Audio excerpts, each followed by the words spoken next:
Hello dear students, स्वागत है आपका एक बार फिर से मेरे यूट्यूब चैनल में।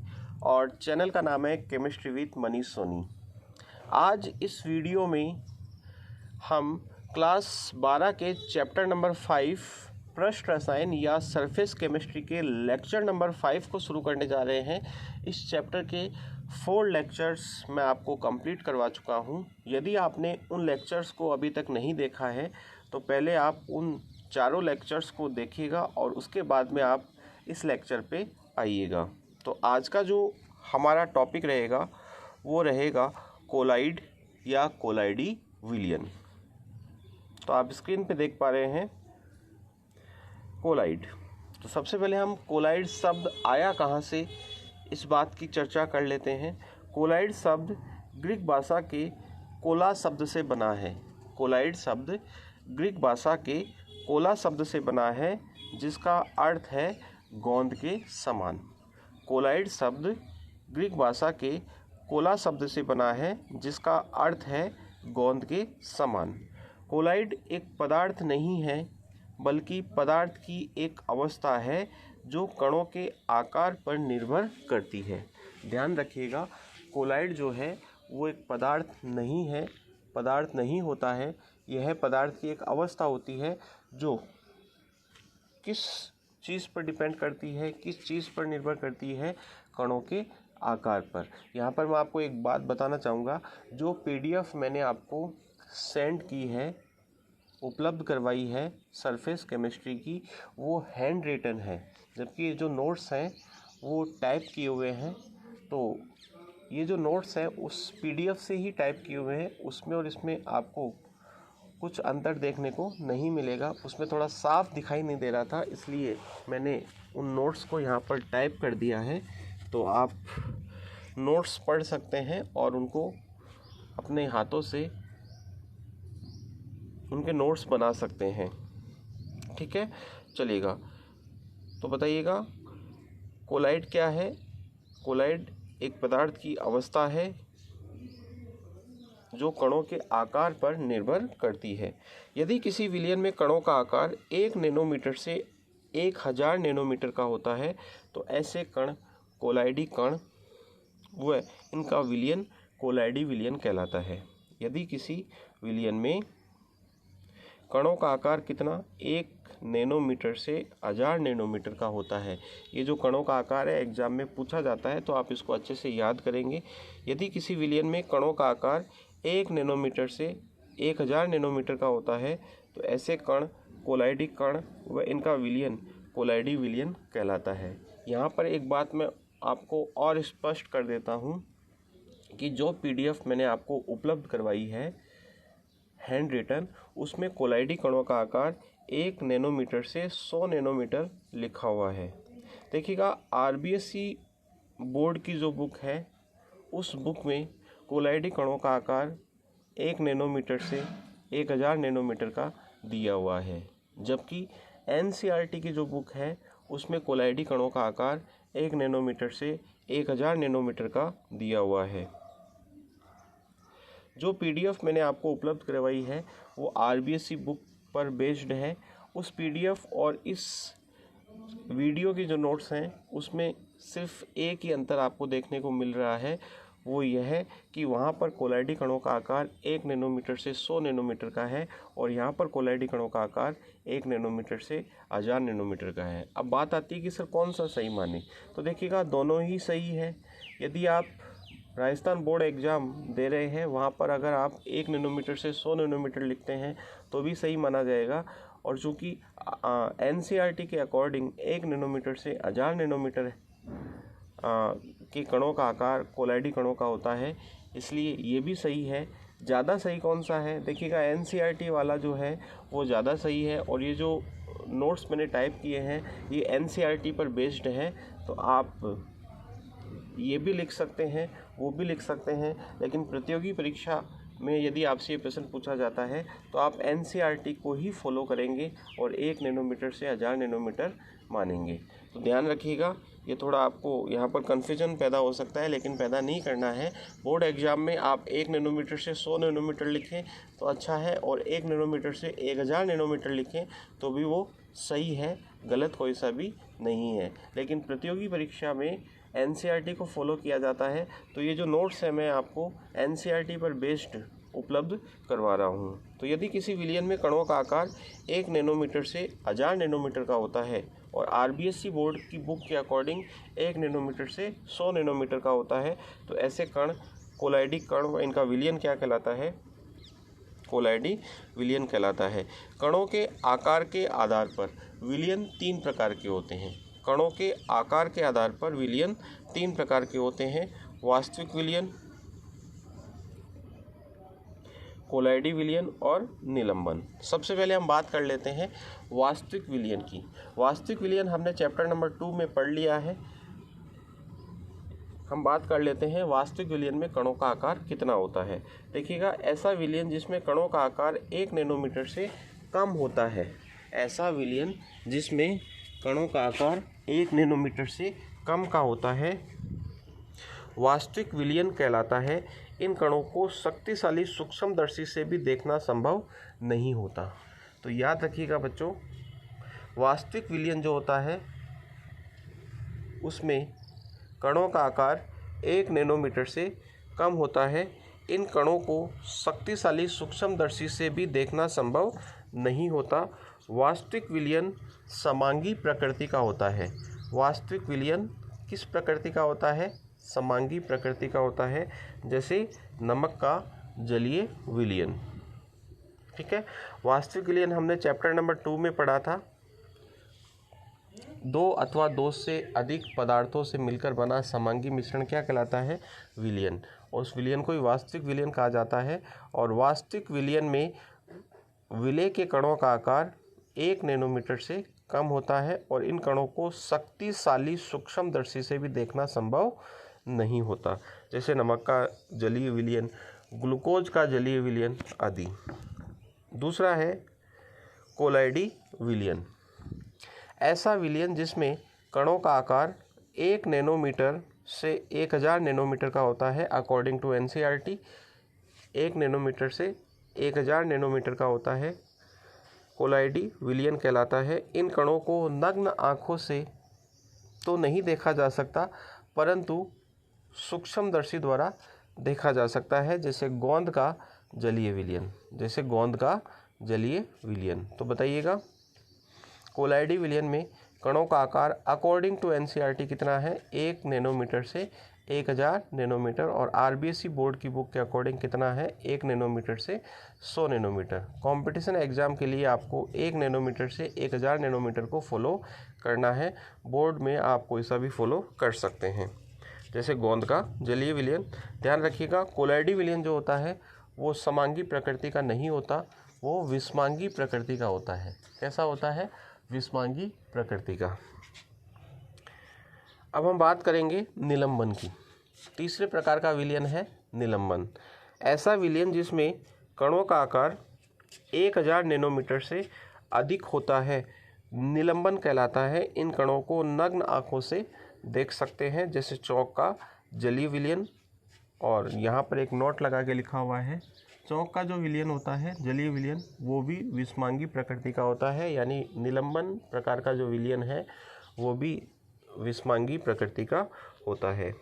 तो कणों का आकार कितना हो गया? 1 नैनोमीटर से कम तो हो गया वास्तविक विलयन में, 1 नैनोमीटर से 1000 नैनोमीटर हो गया कोलाइडी विलयन में, और निलंबन में 1000 नैनोमीटर से क्या हो गया? ज़्यादा।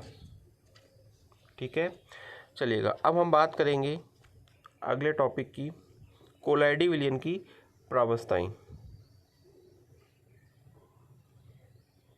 कोलाइडी विलयन की प्रावस्थाएं। कोलाइडी विलयन की 2 प्रावस्थाएं होती हैं। कोलाइडी विलयन की 2 प्रावस्थाएं होती हैं। नंबर 1 परिक्षिप्त प्रावस्था और नंबर 2 परिक्षेपण माध्यम। नंबर 1 परिक्षिप्त प्रावस्था, नंबर 2 परिक्षेपण माध्यम। सबसे पहले हम बात करेंगे परिक्षिप्त प्रावस्था क्या होती है। कोलाइडी विलयन का वह घटक जो कम मात्रा में उपस्थित होता है। कोलाइडी विलयन का वह घटक जो कम मात्रा में उपस्थित होता है उसे परिक्षिप्त प्रावस्था कहते हैं। यह विलय के समान घटक होता है। जैसे मैंने आपको विलयन जब पढ़ाया था तो मैंने आपको बताया था कि विलयन विलेय प्लस विलायक से मिलकर बना होता है। विलेय क्या होता है? जो कम मात्रा में उपस्थित हो, और विलायक क्या होता है? जो अधिक मात्रा में उपस्थित हो। वैसे ही कोलाइडी विलयन में विलेय प्लस विलायक ही होता है। विलेय जो कम मात्रा में हो, विलायक जो ज़्यादा मात्रा में हो, लेकिन विलेय को यहाँ पे परिक्षिप्त प्रावस्था कहते हैं और विलायक को क्या कहते हैं? परिक्षेपण माध्यम। जैसे गोंद को आपने जल में घोल लिया तो यहाँ पर जो गोंद है वो परिक्षिप्त प्रावस्था है और जल जो है वो क्या है? परिक्षेपण माध्यम। तो परिक्षिप्त प्रावस्था क्या होती है? कोलाइडी विलयन का वह घटक जो कम मात्रा में उपस्थित होता है उसे परिक्षिप्त प्रावस्था कहते हैं। यह विलेय के समान घटक होता है। परिक्षेपण माध्यम, कोलाइडी विलयन का वह घटक जो अधिक मात्रा में उपस्थित होता है उसे परिक्षेपण माध्यम कहते हैं। यह विलायक के समान घटक होता है। गोंद के जलीय विलयन में गोंद परिक्षिप्त प्रावस्था एवं जल क्या है? परिक्षेपण माध्यम। जैसे स्टार्च का जलीय विलयन है तो स्टार्च के जलीय विलयन में स्टार्च जो होगा, स्टार्च का मतलब आटा मान सकते हो आप। आटे को जब जल में घोलोगे तो जो आटा होगा वो परिक्षिप्त प्रावस्था है, क्योंकि आटा कम होता है और पानी क्या है? ज़्यादा, तो वो क्या है? परिक्षेपण माध्यम। इसके बाद में अगला टॉपिक है कोलाइडी विलयन के प्रकार।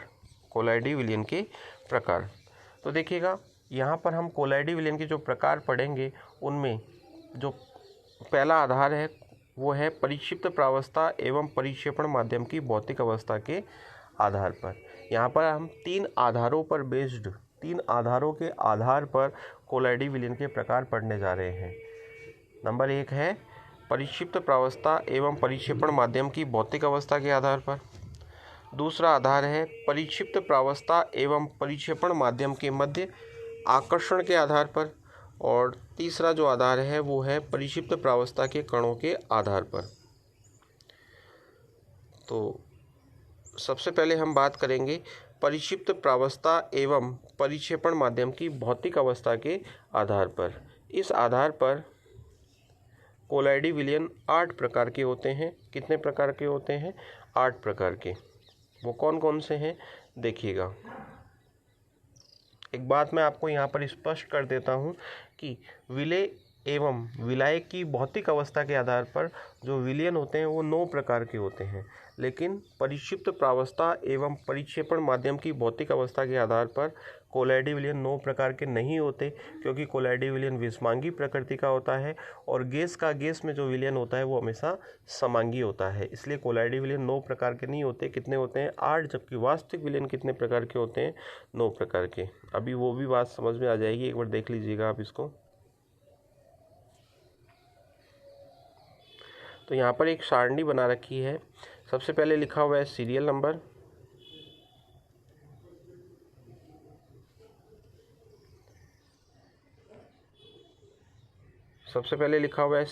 आप देख पा रहे हैं स्क्रीन के ऊपर, पहला कॉलम जो है। दूसरा है परिक्षिप्त प्रावस्था, तीसरा है परिक्षेपण माध्यम, चौथा है उस कोलाइडी विलयन का नाम क्या होगा और फिर उसका उदाहरण। ये जो टेबल है ये बहुत इंपॉर्टेंट टेबल है। इस टेबल में से बोर्ड एग्जाम में भी क्वेश्चन पूछा जाता है और प्रतियोगी परीक्षा में भी इसका क्वेश्चन पूछा जाता है। और ये टेबल जो है वो इतनी आसान नहीं है कि आप इसको एक बार पढ़ने मात्र से एग्ज़ाम में क्वेश्चन सॉल्व कर दो। तो इसको बार बार आपको देखते रहना है, तभी आपको ये याद रहेगी और इसके एग्जाम्पल्स भी आपको याद रह पाएंगे, तभी जब आप बार बार इस टेबल को क्या करोगे? लर्न करोगे। क्योंकि ये टेबल ऐसी है कि बार बार हम इसको भूल जाते हैं, तो इस पर आपको थोड़ी अधिक मेहनत करनी है और इसको अच्छे से ध्यान रखना है। तो देखिएगा, सबसे पहले हम बात कर रहे हैं नंबर 1, परिक्षिप्त प्रावस्था यदि ठोस हो, परिक्षेपण माध्यम यदि ठोस हो, तो ऐसे कोलाइडी विलयन को ठोस सोल कहा जाता है। क्या कहा जाता है? ठोस सोल। परिक्षिप्त प्रावस्था ठोस हो, परिक्षेपण माध्यम भी ठोस हो, यानी ठोस को ठोस में घोला गया। कोलाइडी विलयन का नाम क्या है? ठोस सोल। ठोस को यदि ठोस में घोला जाए, यानी परिक्षिप्त प्रावस्था ठोस हो, परिक्षेपण माध्यम ठोस हो, तो ऐसे कोलाइडी तंत्र का नाम या कोलाइडी विलयन का नाम ठोस सोल होता है। जैसे एग्जाम्पल है खनिज, रत्न, रूबी ग्लास। खनिज में क्या होता है? ठोस में घुला हुआ रहता है। रत्न, धातुएं घुली रहती है आपस में, रत्न है। रूबी ग्लास है, ये सब क्या है, ठोस सोल है। तो बताओ ठोस सोल क्या होता है, जिसमें परिक्षिप्त प्रावस्था ठोस हो और परिक्षेपण माध्यम भी क्या हो, ठोस हो। दूसरा है जब परिक्षिप्त प्रावस्था ठोस हो और परिक्षेपण माध्यम क्या हो, द्रव, तो ऐसे कोलाइडी विलयन को सॉल कहा जाता है। क्या कहा जाता है, सॉल। जैसे एग्जाम्पल है स्टार्च, प्रोटीन, गोंद आदि का जलीय विलयन। ठोस को किस में घोला गया, द्रव में। परिक्षिप्त प्रावस्था क्या है, ठोस। परिक्षेपण माध्यम क्या है, द्रव। बताइएगा ऐसे कोलाइडी विलयन को क्या कहा जाता है, ऐसे कोलाइडी विलयन को क्या कहा जाता है, सॉल कहा जाता है। जैसे स्टार्च को जल में घोल लिया तो स्टार्च क्या है, ठोस है और जल क्या है, द्रव है। प्रोटीन को जल में घोल लिया, प्रोटीन क्या है, ठोस और जल क्या है, द्रव। गोंद को जल में घोल लिया, गोंद क्या है, ठोस, जल क्या है, द्रव।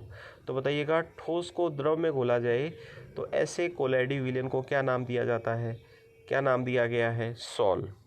तीसरा आप देख पा रहे हैं ठोस परिक्षिप्त प्रावस्था हो, तीसरा आप देख रहे हैं ठोस क्या हो, परिक्षिप्त प्रावस्था, और गैस क्या हो, परिक्षेपण माध्यम। तो ऐसे कोलाइडी विलयन को कहा जाता है ठोस का एरोसोल। एग्जाम्पल है धुआं और आंधी, धुआं और आंधी।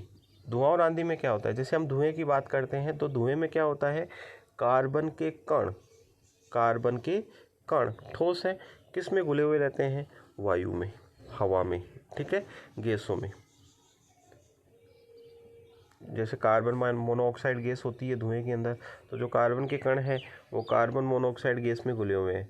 या फिर जो भी वायु है, अन्य गैसें भी होती है जैसे CO2 वगैरह भी होती है, तो यहाँ पर धुआं। और आंधी में क्या होता है, धूल मिट्टी के कण वायु में घुल जाते हैं तो उसे क्या कहते हैं, आंधी कहते हैं। तो धूल मिट्टी के कण तो क्या हो गए, ठोस, और वायु क्या हो गई, गैस अवस्था में हो गई। तो बताइएगा तीसरे प्रकार का जो कोलाइडी विलयन है उसमें परिक्षिप्त प्रावस्था ठोस और परिक्षेपण माध्यम क्या हो गया, गैस।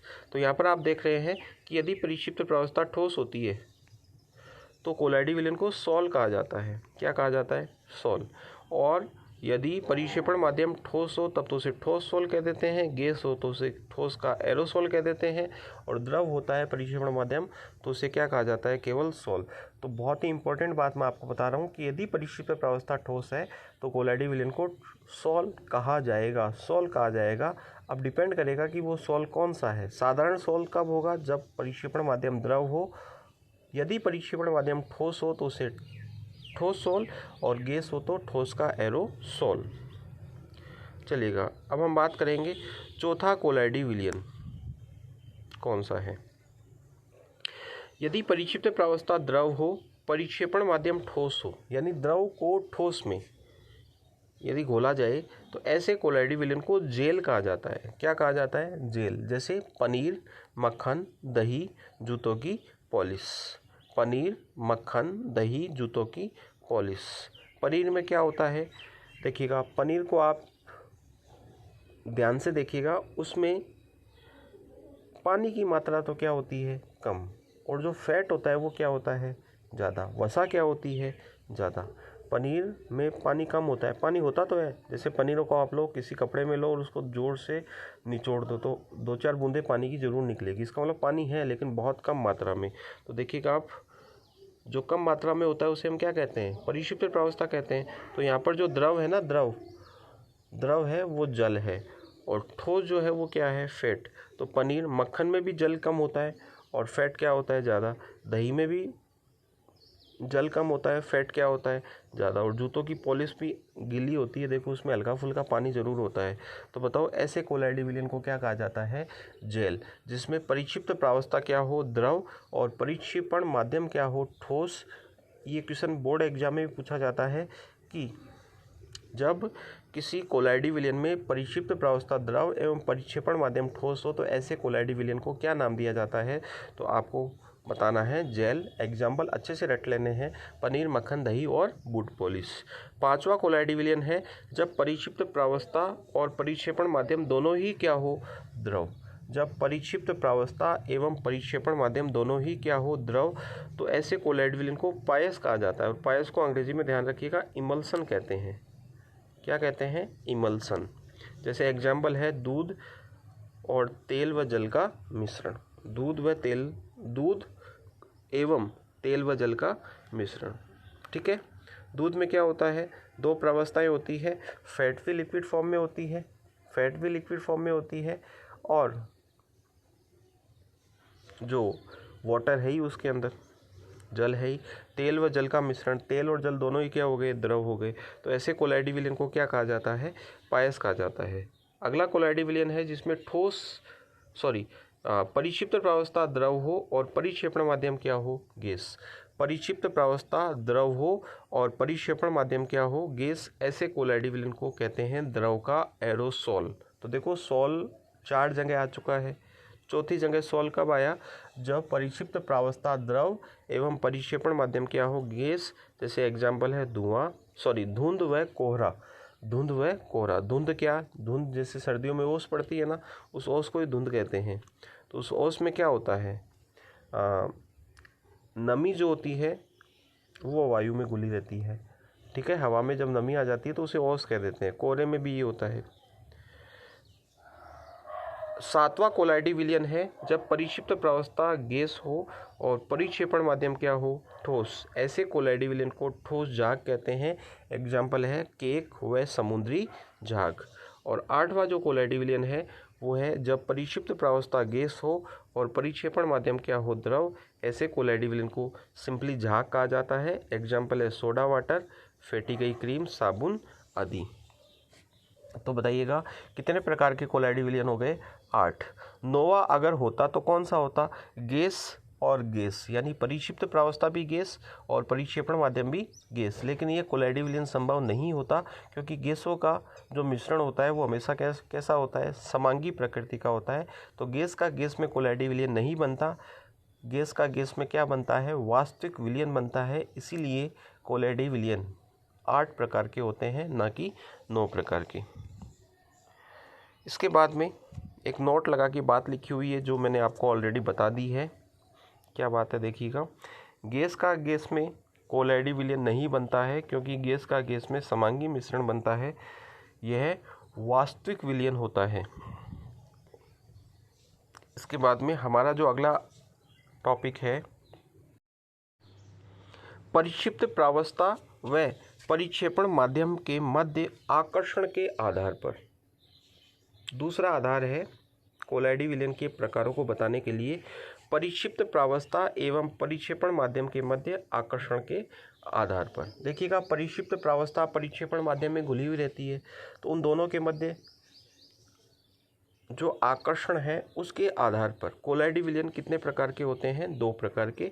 नंबर 1 द्रव स्नेही कोलाइड और नंबर 2 द्रव विरोधी या द्रव विरागी। ठीक है, वो दूसरा आगे आ जाएगा। फिलहाल देखिएगा, द्रव स्नेही कोलाइड वे कोलाइड जिनमें परिक्षिप्त प्रावस्था एवं परिक्षेपण माध्यम के मध्य आकर्षण बल उपस्थित होता है।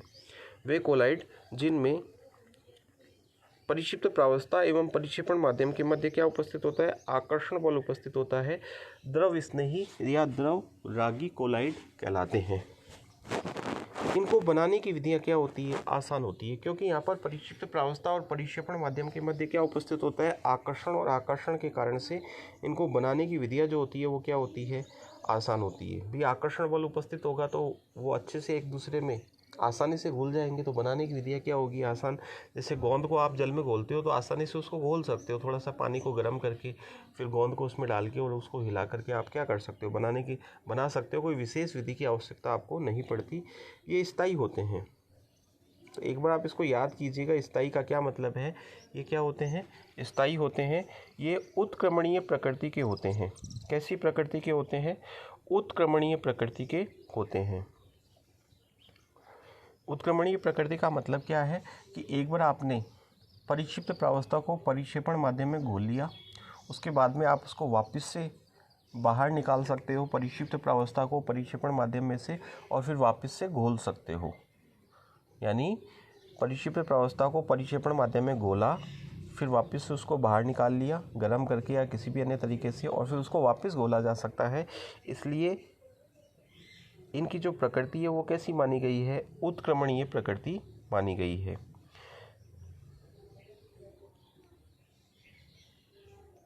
परिक्षिप्त प्रावस्था की श्यानता, अगला पॉइंट आपको ये याद रखना है, रटना है इसको। ये कॉम्पिटिशन एग्जाम में पूछा जाता है, बोर्ड एग्जाम में तो नहीं पूछा जाता। परिक्षिप्त प्रावस्था की श्यानता परिक्षेपण माध्यम से अधिक, जबकि परिक्षिप्त प्रावस्था का पृष्ठ तनाव परिक्षेपण माध्यम से क्या होता है? कम होता है। परिक्षिप्त प्रावस्था की श्यानता परिक्षेपण माध्यम से अधिक व परिक्षिप्त प्रावस्था का पृष्ठ तनाव परिक्षेपण माध्यम से क्या होता है? कम होता है। एग्जाम्पल है स्टार्च का जलीय विलयन, गोंद का जलीय विलयन, प्रोटीन का जलीय विलयन। तो बताइएगा, परिक्षिप्त प्रावस्था एवं परिक्षेपण माध्यम के मध्य आकर्षण के आधार पर पहला कोलाइडी विलयन कौन सा था? द्रव स्नेही या द्रव रागी कोलाइडी विलयन। दूसरा है द्रव विरोधी या द्रव विरागी कोलाइड। वे कोलाइड जिनमें परिक्षिप्त प्रावस्था एवं परिक्षेपण माध्यम के मध्य प्रतिकर्षण बल उपस्थित होता है, यानी आकर्षण बल यहाँ पर उपस्थित नहीं होता, द्रव विरोधी कोलाइड कहलाते हैं। इनको बनाने की विधियां आसान नहीं होती, क्योंकि यहाँ पर परिक्षिप्त प्रावस्था परिक्षेपण माध्यम में घुलना नहीं चाहती, तभी तो प्रतिकर्षण बोल रहे हैं हम, तो इसलिए बनाना इनको आसान नहीं होगा। इनको बनाने के लिए विशेष विधियों की क्या होती है? आवश्यकता। और कौन सी विधियाँ, वो इसी चैप्टर में हम आगे पढ़ेंगे, और बोर्ड एग्जाम में ये विधियाँ पूछी भी जाती है। ये अस्थायी होते हैं।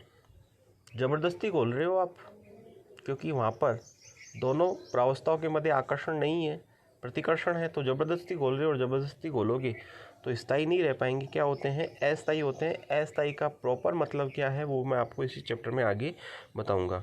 ये अनुत्क्रमणीय प्रकृति के होते हैं। अनुत्क्रमणीय प्रकृति का मतलब आपने परिक्षिप्त प्रावस्था को परिक्षेपण माध्यम में विशेष विधियों के द्वारा घोल लिया। अब मान लीजिएगा परिक्षिप्त प्रावस्था को आपने वापस अलग कर लिया, अब उसी परिक्षिप्त प्रावस्था को वापस से घोलना संभव नहीं है। और अगला जो पॉइंट है वो है परिक्षिप्त प्रावस्था की श्यानता व पृष्ठ तनाव परिक्षेपण माध्यम के लगभग समान होता है। तो ये आपको पॉइंट रटना है, ठीक है। इसका कोई एक्सप्लेनेशन उपलब्ध नहीं है। एग्जाम्पल है गोल्ड का जलीय विलयन, सल्फर का जल विलयन। जैसे गोल्ड यानी सोना, सोने को जल में आप घोल सकते हो क्या आसानी से? नहीं, विशेष विधियों की क्या होगी? आवश्यकता। सल्फर का जलीय विलयन बनाने के लिए भी विशेष विधियों की क्या होती है? आवश्यकता। तीसरा आधार है परिक्षिप्त प्रावस्था के कणों के आधार पर। परिक्षिप्त प्रावस्था के कणों के आधार पर, इस आधार पर कोलाइड 3 प्रकार के होते हैं। नंबर 1 बहुआण्विक कोलाइड, नंबर 2 वृहद आणविक कोलाइड, और नंबर 3 संगुणित कोलाइड। सबसे पहले हम बात करेंगे बहुआण्विक कोलाइड की। बहुआण्विक कोलाइड वे कोलाइड जिनमें 1 नैनोमीटर से कम आकार के कण आपस में वांडर वाल बलों द्वारा गुच्छित होकर कोलाइड आकार के कणों का निर्माण करते हैं, बहुआण्विक कोलाइड कहलाते हैं। वे कोलाइड जिनमें 1 नैनोमीटर से कम आकार के कण, जैसे मान लीजिएगा ये कुछ कण हैं, इनका आकार 1 नैनोमीटर से क्या है? कम। ये सारे कण वांडरवाल आकर्षण बल के द्वारा गुच्छित हो जाएंगे और गुच्छित होकर के एक कण बनाएंगे, ठीक है। जैसे मान लो 100 कण हैं, टोटल कण कितने हैं? 100। तो मान लीजिएगा 4 कण आपस में जुड़ करके एक कण बनाते हैं, और उस कण का आकार 1 नैनोमीटर से 1000 नैनोमीटर का होता है। तो टोटल बताओ कितने कण बन जाएंगे? 25। बात समझ में आ रही है मेरी आपको? क्या कह रहा हूँ मैं आपको? मैं कह रहा हूँ कि बहुआण्विक कोलाइड में क्या होता है, 1 नैनोमीटर से कम आकार के कण आपस में वांडर वाल आकर्षण बल के द्वारा गुच्छित होकर के कोलाइडी आकार के कणों का क्या करते हैं? निर्माण। जैसे मान लीजिएगा 100 कण हैं जिनका आकार क्या है? 1 नैनोमीटर से कम है। वो कण अब गुच्छित होंगे, 4-4 के समूहों में गुच्छित होंगे। मान लीजिएगा कि 4 कण गुच्छित होकर के एक कण बना रहे हैं जिनका आकार 1 नैनोमीटर से कितना है? 1000 नैनोमीटर। तो बताओ टोटल कितने कण बन जाएंगे? 25। जैसे मान लो 1000 कण है तो टोटल 250 कण बन जाएंगे।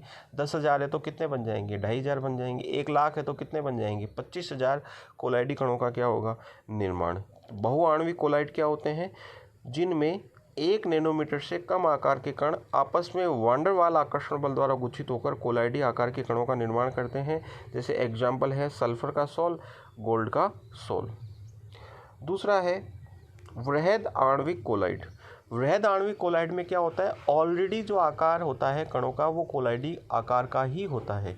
यानी हम कह सकते हैं वे कोलाइड जिनमें 1 से 1000 नैनोमीटर वाले 1 से 1000 नैनोमीटर वाले कण पहले से ही उपस्थित होते हैं वृहद आणविक कोलाइड कहलाते हैं। बहुत इजी डेफिनेशंस मैंने आपको लिख के दी है। जैसे स्टार्च, प्रोटीन, गोंद, इनमें क्या होता है कोलाइडी कण गुच्छित नहीं होती, कण गुच्छित होकर के कोलाइडी कण नहीं बनाते। ऑलरेडी जो आकार होता है वो कितना होता है 1 से 1000 नैनोमीटर का, यानी कोलाइडी आकार का। एग्जाम्पल है स्टार्च, प्रोटीन, गोंद आदि का जलीय विलयन। इसके बाद में है संगुणित कोलाइड, जिसे मिसेल भी कहा जाता है। संगुणित कोलाइड या मिसेल वे पदार्थ जो कम सांद्रता में उपस्थित होने पर, बहुत इंपॉर्टेंट बात मैं आपको बताने जा रहा हूँ, वे पदार्थ जो कम सांद्रता में उपस्थित होने पर सामान्य वैद्युत अपघट्य की भांति व्यवहार करते हैं। वे पदार्थ जो कम सांद्रता में उपस्थित होने पर सामान्य वैद्युत अपघट्य की भांति व्यवहार करते हैं, परंतु अधिक सांद्रता में उपस्थित होने पर कणों के समूह बनने के कारण कोलाइड की भांति व्यवहार करते हैं, अर्थात कोलाइडी विलयन का निर्माण करते हैं। संगुणित कोलाइड या मिसेल कहलाते हैं, जैसे साबुन एवं अपमार्जक। क्या बताया मैंने आपको, ऐसे पदार्थ जो कम सांद्रता में यदि होंगे, यानी उनकी मात्रा जब कम होगी तब तो वो आयनित होंगे, सामान्य वैद्युत अपघट्य की भांति क्या करेंगे व्यवहार, लेकिन उच्च सांद्रता पर, अधिक सांद्रता में जब उपस्थित होंगे तो कणों के समूह बना लेंगे और कोलाइडी आकार के कण बना लेंगे। ऐसे कोलाइड क्या कहलाते हैं, संगुणित कोलाइड या मिसेल। ठीक है, मिसेल की परिभाषा यदि आपसे पूछे तो आपको ये वाली परिभाषा लिखनी है। उच्च सांद्रता पर विलयन में कोलाइडी कणों के संगुणन से बने पिंजर को क्या कहा जाता है, मिसेल कहा जाता है।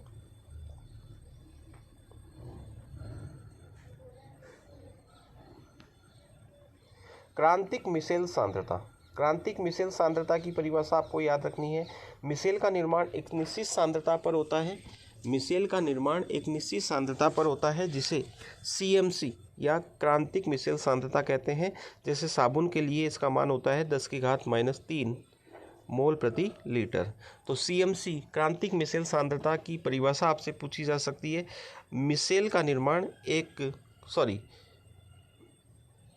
क्रांतिक मिसेल सांद्रता की परिभाषा क्या है, मिसेल का निर्माण एक निश्चित सांद्रता पर होता है। उस सांद्रता को क्या कहते हैं, CMC, जिसका मान साबुन के लिए आपको याद रखना है 10⁻³ मोल प्रति लीटर। उदाहरण साबुन जो होता है उसका केमिकल नेम सोडियम स्टीरिएट होता है। साबुन का जो केमिकल नेम होता है वो क्या होता है, सोडियम स्टीरिएट। कम सांद्रता में जलीय विलयन में प्रबल वैद्युत अपघट्य की भांति व्यवहार करती है और निम्न प्रकार आयनित होती है। मैंने आपको वैद्युत अपघट्य पढ़ाए थे चैप्टर नंबर 2 में, आप उसको देखिएगा। ये देखो, साबुन का सूत्र है C17H35COONA। जब ये आयनित होगी तो बताओ क्या बनाएगी, C17H35COO- प्लस Na+। ठीक है, जब साबुन कम सांद्रता में होती है तो इस प्रकार से क्या होती है, आयनित होती है। डिटेल में आप साबुन के बारे में चैप्टर नंबर 17 में पढ़ोगे। फिलहाल यहाँ पर जितना काम आएगा उतना मैं आपको बता देता हूँ। परंतु उच्च सांद्रता पर यानी CMC पर उपस्थित होने पर यह आयन संगुणित होकर के किसका निर्माण करते हैं, मिसेल का निर्माण करते हैं। मिसेल क्या होती है, गोलाकार संरचना होती है, वो अभी अपन पढ़ेंगे इसी टॉपिक में आगे। देखिएगा, मिसेल निर्माण की क्रिया या साबुन की अपमार्जन क्रिया। मिसेल निर्माण की क्रिया या साबुन की अपमार्जन क्रिया। मिसेल निर्माण की प्रक्रिया या साबुन की अपमार्जन क्रिया को समझने के लिए सबसे पहले साबुन के अणु की संरचना को समझनी होगी। साबुन के अणु की जो संरचना है उसको समझनी होगी। देखिएगा, साबुन जो होता है उसका सूत्र होता है C17H35COONA, सोडियम स्टीरिएट। साबुन के अणु C17H35COONA के 2 भाग होते हैं। पहला भाग साबुन की पूंछ, जो कि साबुन का हाइड्रोकार्बन भाग होता है। साबुन के अणु की संरचना कुछ इस प्रकार की होती है। ये देखो, ये साबुन की पूंछ है और ये साबुन का क्या है, सिर। साबुन की पूंछ जो होती है वो इसका हाइड्रोकार्बन भाग होता है और यह अध्रुवीय भाग होता है। याद रखिएगा, साबुन की पूंछ जो होती है वो इसका हाइड्रोकार्बन भाग होता है और वो इसकी क्या होती है, पूंछ। और ये जो साबुन का सिर है, ये देखो, ये तो है C17H35, ये वाला भाग, और ये क्या है, CO-। तो साबुन की पूंछ जो है वो इसका हाइड्रोकार्बन भाग है, यह अध्रुवीय भाग होता है और ये तेल के साथ आकर्षित होता है। क्योंकि तेल भी क्या होता है, तेल कहाँ से आ गया सर, बीच में ही। तो भैया साबुन का काम है गंदे कपड़े को साफ करना, और गंदे कपड़े पर जो तेल की बूंद होती है ना, चिकनाई की बूंदें, उनको हटाने का काम साबुन करती है। साबुन का कार्य गंदे कपड़े पर से तेल की बूंद को हटाने का होता है, चिकनाई को हटाने का होता है, मिट्टी वगैरह को तो आप पानी से भी हटा सकते हो अगर मिट्टी लगी हुई है। लेकिन होता क्या है, मिट्टी में भी चिकनाई होती है, इसलिए साधारण पानी से बिना साबुन के कपड़ा साफ नहीं होता। तो ये साबुन की क्या है, पूंछ, ये साबुन का क्या है, सिर। पूंछ इसका हाइड्रोकार्बन भाग होता है C17H35, ये 17 कार्बन है यहाँ पर। ये कितने कार्बन है, 17। ये देखो, ये कितने कार्बन है, 17।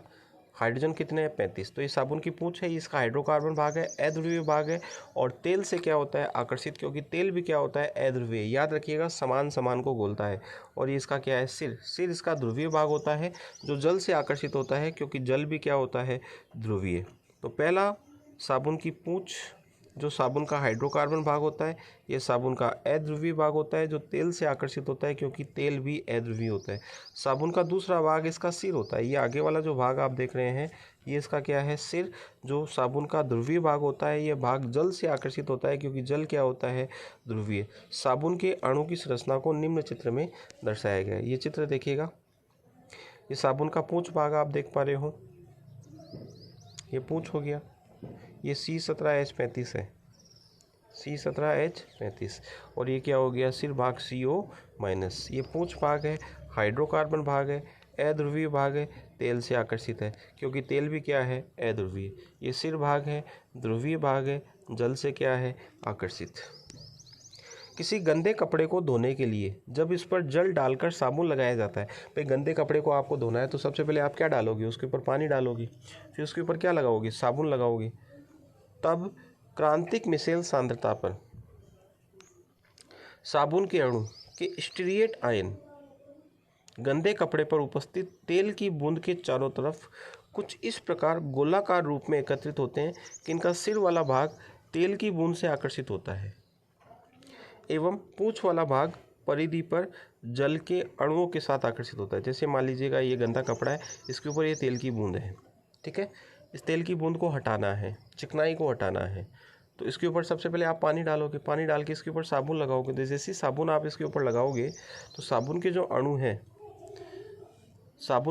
हैं या फिर मैं कहूँ साबुन की जो स्टीरिएट आयन है, वो इस तेल की बूंद के चारों तरफ कुछ इस प्रकार से गोलाकार रूप में एकत्रित होंगे कि इनकी जो पूंछ है वो तो तेल की बूंद के साथ आकर्षित होगी, और इनका जो सिर वाला भाग है वो यहाँ पर जल के साथ क्या होगा, आकर्षित, और एक गोलाकार संरचना बनाएगा। इस गोलाकार संरचना को ही क्या कहा जाता है, मिसेल कहा जाता है। तो यदि आपसे पूछ ले कि मिसेल निर्माण की प्रक्रिया समझाओ, तो आप कहोगे कि जब किसी गंदे कपड़े पर उपस्थित तेल की बूंद होती है तो उसको हटाने के लिए साबुन का उपयोग किया जाता है। जब इसके ऊपर जल डालकर साबुन लगाया जाता है तो CMC पर साबुन के जो स्टीरिएट आयन होते हैं वो तेल की बूंद के चारों तरफ एक गोलाकार संरचना बनाते हैं। इस गोलाकार संरचना में स्टीरिएट आयन की जो पूंछ होती है वो तेल के साथ आकर्षित होती है, और जो सिर होता है वो परिधि पर जल के साथ चिपक जाता है। उस प्रकार बनी गोलाकार संरचना को क्या कहा जाता है, मिसेल कहा जाता है। जब गंदे कपड़े पर ब्रश मारा जाता है तो साबुन के सिर के साथ आकर्षित तेल की बूंद कपड़े से क्या हो जाती है, अलग। भाई जब आप साबुन लगा के छोड़ दोगे तो एक गोलाकार संरचना बन जाएगी, फिर आप उसको ब्रश मारोगे कपड़े को, तो ब्रश मारोगे तो बताओ पानी कपड़े से नीचे जाएगा, तो पानी क्या करेगा, सिर को खींचेगा। किसके सिर को, साबुन के सिर को, और वो सिर जो है वो पूंछ से चिपका हुआ है, और पूंछ किससे चिपकी हुई है, तेल से। तो बताओ तेल की बूंद अलग होगी कि नहीं होगी, कल्पना कर पा रहे होंगे आप। जैसे मान लीजिएगा ये कपड़ा है ना, इसके ऊपर ये तेल की बूंद है और इसके साथ ये साबुन चिपकी हुई है, और ये साबुन का सिर हो गया और यहाँ पर क्या है, जल। ठीक है, जब आप इसको ब्रश मारोगे तो जल आगे जाएगा। जल किसको खींचेगा, सिर को। सिर किसको खींचेगी, पूंछ को। और पूंछ किसको खींचेगी, तेल की बूंद को। तो तेल की बूंद चारों तरफ से किससे घिरी हुई है, साबुन के अणुओं से। तो तेल की बूंद का कुछ कुछ भाग प्रत्येक साबुन के अणु के द्वारा या आयन के द्वारा खींच लिया जाएगा। संपूर्ण प्रक्रिया को निम्न चित्र में दर्शाया गया है। ये चित्र देखिएगा, ये तेल की बूंद है,